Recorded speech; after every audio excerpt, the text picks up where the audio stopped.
Hi, I'm Nickie Aiken, and until the general election was called a couple of weeks ago, I was the MP for the cities of London and Westminster, and I was very, very proud to be so.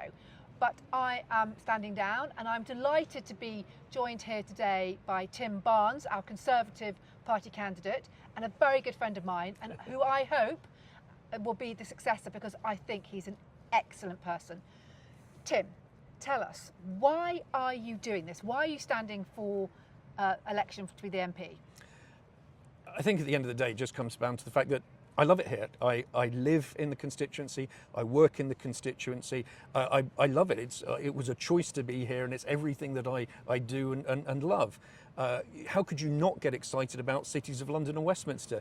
You just think of everything that's in the constituency, the variety and the diversity of the people, the places, Parliament itself, you know, next to where we are right now, right the way through to Buckingham Palace, and every one of its nooks and crannies and those little markets and corner streets that make it such a special place. I think if you can't get excited about this, then you know, to sort of misquote Samuel Johnson, you must be tired of life. It's a wonderful place. So you want to be the MP for your home? Yeah, and for the people that I know, and for my community, for the place that I work, and for all of the things that are the day-to-day of the life that's all around me. So what are your main issues? What are you campaigning on? And if you are lucky to be the MP from the 5th of July, what will you be focusing on?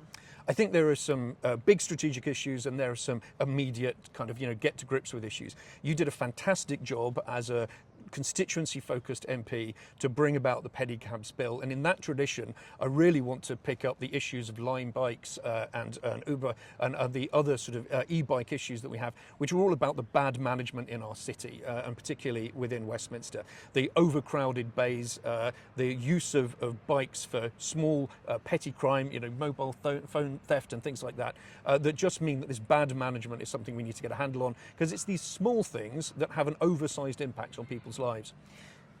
And what else? I mean, obviously crime's a big thing. Crime is a massive thing, but it's hugely varied. You think of one constituency and things would be pretty similar, but you can go just a couple of hundred yards and find that it's violent crime in one area and it's theft from vehicles in another. So we have to be looking at really local policing. We need to bring back more of the borough type structure. We need to be investing in the police force, and ultimately we need to be holding Sadiq Khan as the Commissioner for the Metropolitan Police to account for this activity, which really, you know, is the true lever of responsibility.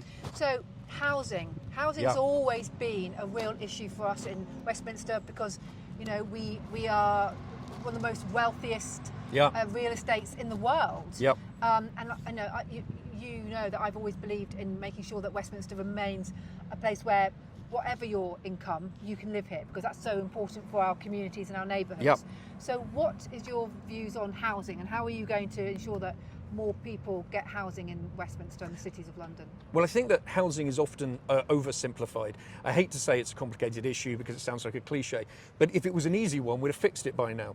The problem in an area and in a constituency like this is you've got a small number of people who could really choose to live pretty much anywhere in the world, and certainly anywhere in the country, and quite a substantial number of people in social housing, but you don't have enough of the people in the middle. It's not just about the number of new housing units, it's about making sure that we've got houses for families with the right number of bedrooms and spaces, and kids that will then go into our schools.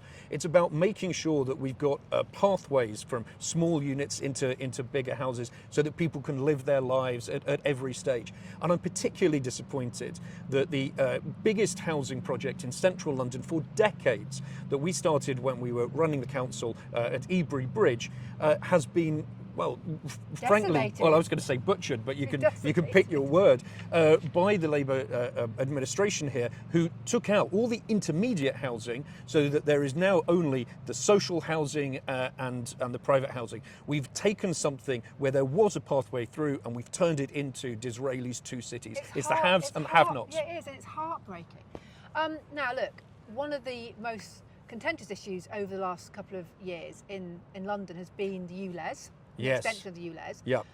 What's your view on air quality? Air quality for me is one of my 6 key campaign pledges. It's not about ULEZ. ULEZ has ULEZ works for the people in inner London. It is something that we see as a problem in public transport in particular. It is ridiculous that in 2024 we have not got to the point where all of our buses are on clean fuels. Where I live in Soho, right in the middle of the constituency, you can see the damage in the air, you can experience it. We've got some of the worst air pollution in Europe because we haven't been able to clean that up. We've had campaigns by local people at Marylebone Station trying to move away from some of the heavier diesel trains, and you were heavily involved in that. I want to pick that up and work with local people to get the train companies to move to electrified trains so that we don't have these really localised sources of very bad air pollution. So what are your main issues that you are campaigning on now? So the ideas, many of those things that we've touched on, the line bikes and e-bikes, crime and so on. But I think there's two things that really run as strands right the way through this. The first is the idea that I live here. The other party major candidates don't. One lives in Chelsea on one side in a multi-million-pound townhouse. The other lives in Tower Hamlets in a multi-million-pound townhouse. I live in a rented flat in the middle of the constituency, and I use these services every day. The same things that people want to see improved. I encounter the same problems. I love the same benefits of it all, and it's really about saying I'm embedded in this and I'm taking this journey with you. And the second thing is to try and make sure that all of those benefits are available to everybody. I call it the ladder of opportunity. I want to make sure that all of those who go through our schools have the opportunity to progress to the kind of education and work placements and transformative experiences that mean that they can have fulfilling lives here without thinking that they need to leave. That we take all of the ability that we talked about with housing to ensure that families and communities who've been here can stay here and experience all the aspects of life. We should be able to ensure that somebody who works hard and has aspiration in the best Conservative tradition can have a fulfilling life here in the cities of London and Westminster. So you've heard from Tim himself what he stands for and what he will be campaigning for. I think that Tim would make a brilliant MP for the cities of London and Westminster. He will be your strong local choice.